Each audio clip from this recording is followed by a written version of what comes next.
नमस्कार दोस्तों, आज की कहानी है बहू भी इंसान है, मशीन नहीं। राधा का पति रमेश अक्सर वाइट शर्ट और पैंट पहनता था। रमेश अलमीरा से पहनने के लिए शर्ट निकाला तो देखा कि शर्ट हल्का सा मटमैला है। रमेश ने राधा से पूछा, राधा क्या हो गया, घर में वॉशिंग पाउडर ख़त्म हो गया क्या? राधा ने कहा, कल ही ख़त्म हो गया था। कल से ही सोच रही थी बाजार जाकर खरीद कर लाने के लिए, लेकिन समय नहीं मिला। आज जाऊंगी शाम को बाजार तो वॉशिंग पाउडर खरीद लाऊंगी। तभी राधा की सास ने अपने कमरे से आवाज़ लगाई, बहू तुम सारा दिन करती क्या हो जो तुम्हें समय नहीं मिलता है? हमारे ज़माने में इतनी सुख सुविधा भी नहीं थी।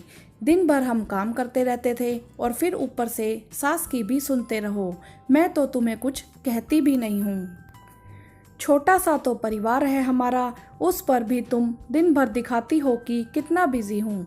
तुम आजकल की बहुओं को ना जाने कैसे इतना टाइम हो जाता है, जबकि घर का तुम्हारा आधे से ज़्यादा काम तो ऑटोमेटिक मशीन ही कर देती है। राधा की सास अपने जमाने के बखान किए जा रही थी, लेकिन राधा चुपचाप सुन रही थी। उसे पता था कि अगर वह पलट कर जवाब देगी तो फालतू में लड़ाई होगी।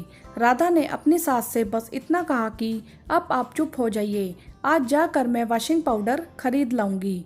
राधा की सास अब चुप हो गई थी।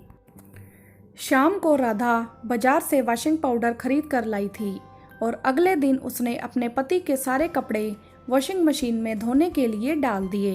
वॉशिंग मशीन की आवाज़ सुनकर राधा की सास बोली, आजकल की बहुओं की तो मौज ही मौज है। एक हमारा समय था जब हम कपड़े धोते थे, हमारे हाथ घिस जाते थे और हाथ में छाले पड़ जाते थे।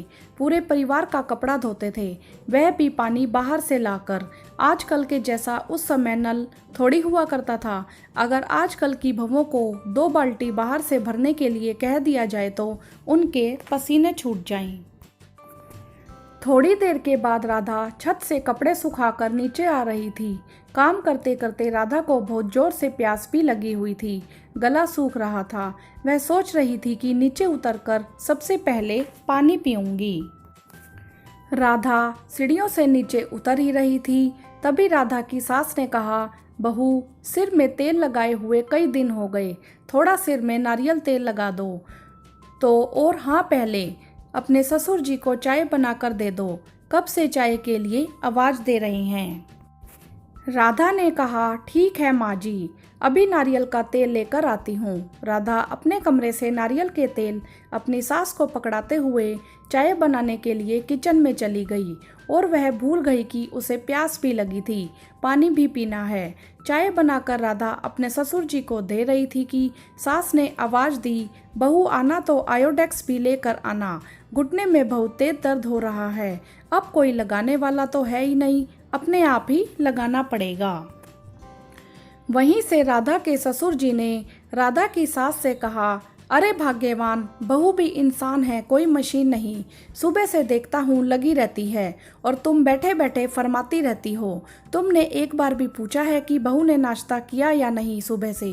बेटी तुम सबसे पहले नाश्ता करो, उसके बाद जो काम है करना। राधा की सास उधर से ही बोली, बहुत अपने बहू पर प्यार उमड़ रहा है। मैंने ऐसा क्या कह दिया बहू को? मैंने तो बोला है कि मैं खुद ही लगा लूँगी। भगवान ने मुझे मेरे हाथ दिए हैं, अभी तो मैं इतनी बूढ़ी भी नहीं हूँ, तो मुझे किसी के सहारे की ज़रूरत है। राधा थोड़ी देर में आयोडेक्स लेकर आई और अपनी सास के घुटनों में मलने लगी और अपनी सास से कहने लगी, मम्मी जी आप भी पल में गुस्सा हो जाती हो। आपको तो पता ही है कि पापा जी आपसे मजाक करते रहते हैं। दोस्तों, एक गृहिणी का जीवन ऐसे ही दिन भर चलता रहता है।